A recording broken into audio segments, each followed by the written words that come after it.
Top of the top, thank you for joining another segment of These Words. Today, we're going to talk about the Chicago issue with the gang violence that's going on over there. Me personally, I just think it's a cesspool and they just need to flush it.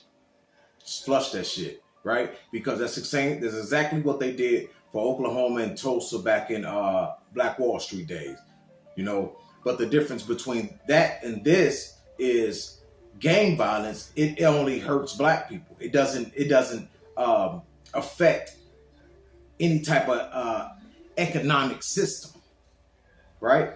It doesn't hurt their pockets in no kind of way. So they don't give a shit if they just, kill everybody, kill each other all day long. And then when they're done, they're just going to all push them all out, flush them all down the toilet, and then just build on top of their land.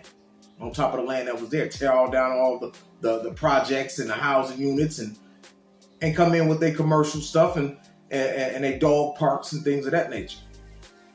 The images you see on the screen is what our youth look like today. This is what our youth look like today. The dreadlocks, the pants half off their ass, twisting their fingers up. Most of them got pistols hanging out of their pocket. And I can guarantee you, 86% of them can't even read a book. Dr. Seuss' Green Eggs and Ham book. Facts. Flip side to that, most of them so gang, so gangster, and as soon as the moment they get right in downtown in front of that judge and locked up for 3 weeks, a month even, they ready to tell and sell their whole soul. All that gangster shit goes right out the window. So what is it all for? Chicago, the younger generation, because that's who's doing it. Let's just be clear about it. It's not finger pointing, it's just facts. The younger generation, they're over there deciding that they're going to take matters into their own hand because they're all knuckleheads. Pretty much all of them are about as bright as a 2-watt bulb, so you can't really talk reason with them. You understand? Everything results into shooting something, stealing something, or just some dumb shit. And what's worse than that is you have 40, 50, 60, 70-year-old even black men running around talking about gang and check-in and not teaching these little dudes no better. Not even their own sons.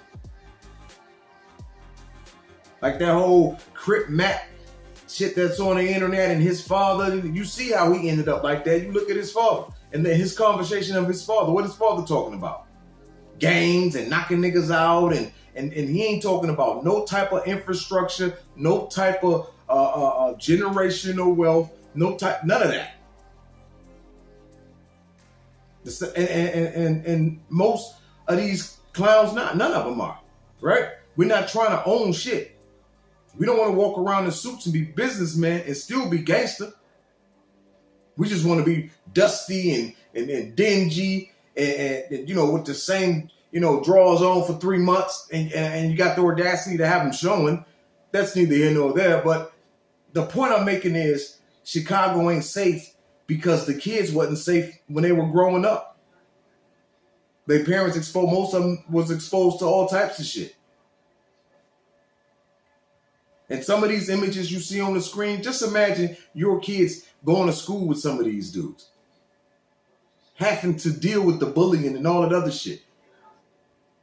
Because nobody hugged his ass when he was little. Right? I was always told each one teaches one. Sometimes you don't do better because you don't know better. Right? And that could be any age. So parents, raise your children and stop trying to be their friend. Stop trying to club it with them and social media with them and create. Nah, be their parent. Show the tough love when necessary. Don't wait till they 15 and 16 and damn they got a body, if not already got a body, and already lost a year, 2 years of their life already to the system, and now you're trying to discipline them. They don't want to hear that shit.